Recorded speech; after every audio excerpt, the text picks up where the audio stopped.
What's up, guys? It's Punk Guy here. Thanks for joining me back for another album review, and I'm sorry for this undisputedly late album review of Bad Religion's Age of Unreason, but hey, when they don't get you a hard copy and it takes a month for them to mail it to you for some reason, then this is what you get. So anyway, that's what I'm doing. The 17th full-length album of Bad Religion, Age of Unreason, released on Epitaph, of course. Their last one, True North, came out on 2013, I believe.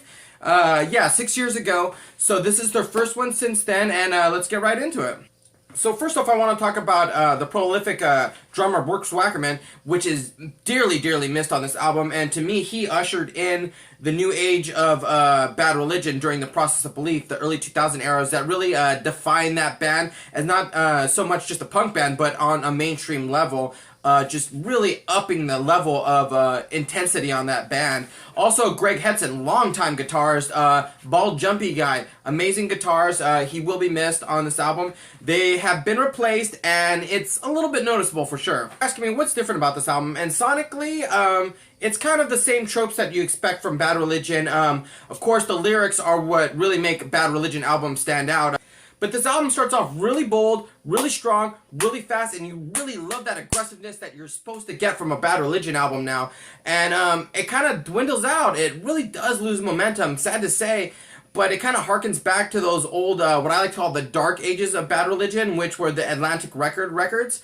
And to me, those albums never did anything for me. I like the stuff previous, and I like the stuff after Process of Belief when they came back to Epitaph. In a day and age where people are afraid to be offensive, afraid to make statements, afraid to be bold about what they believe in, Bad Religion has never ever steered away from that, and that's what I love about them. This album's theme obviously is based on this regime that's going on right now in the United States. If you guys live outside of the United States, you probably do know what's going on because you guys know your politics better than Americans know their own politics. But anyway, the point being is that they're never afraid to steer away, make a bold statement, and stand behind it. And that's what this whole album is, kind of like The Empire Strikes Back, what they did with the Bush administration. So right from the opening track, Chaos From Within is a real verbal attack on what's going on. It's a perfect mixture of the three-piece harmonies and that fast, loud, aggressive Bad Religion sound that they get out. It's a very angry song. Very aggressive, and you don't hear that from Bad Religion. Sometimes it's fast, but not aggressive, and this song is very aggressive. Also, songs like Do the Paranoid Style, which is my favorite song off this whole album, does that. Old Regime falls into that same type of intensity. Just bam, bam, give it to you. Bad Religion, Goldness. So not every track is like this. Lose Your Head and Big Black Dog. Even though they're slower songs, they really show the tightness and the coordination that Bad Religion has. I think the songwriting comes out even more because you're able to express that emotion when you're singing slower.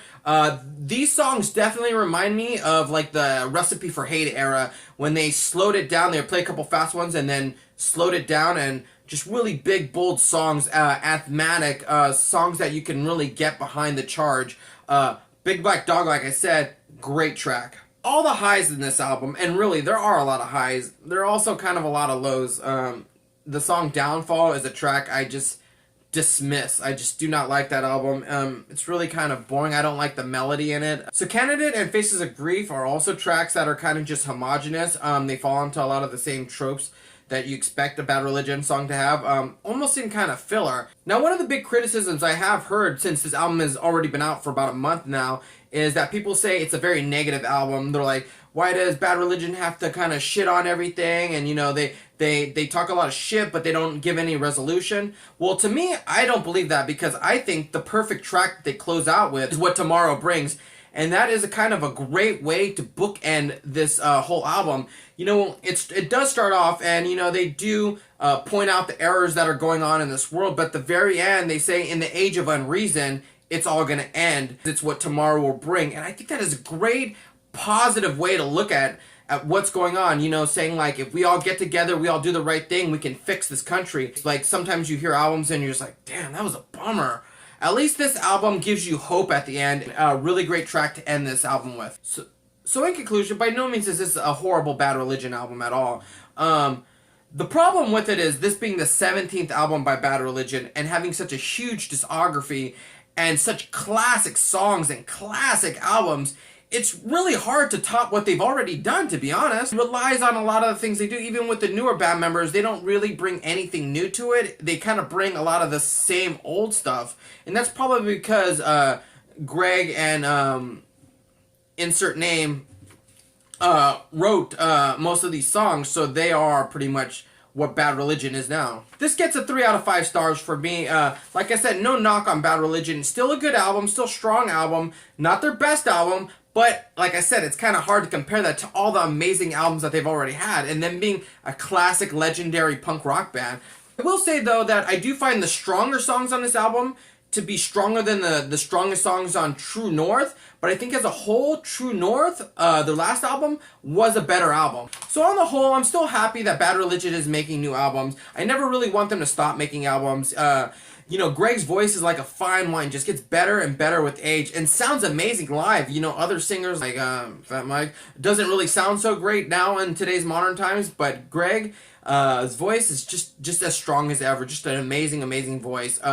Amazing songwriter. So thanks for watching that incredibly late review of Bad Religion. I know you guys have all listened to it by now, so tell me what you guys liked and what you didn't like about the album. What was your favorite tracks? The controversy about what you guys think? So guys, like and subscribe to my channel. I really do appreciate it. Also share this with other people. Let's get in this conversation about what you guys thought about this album. And until then, I'll see you guys at a show. Hey guys, thanks for watching that Bad Religion review. I'm really happy I got to review this album. I've been always looking forward to doing a Bad Religion album, and now I finally got the chance. So take a look on my playlist, see if you like any other albums, and let me know what you guys thought of it. Don't forget to like and subscribe, and I'll see you in the next review.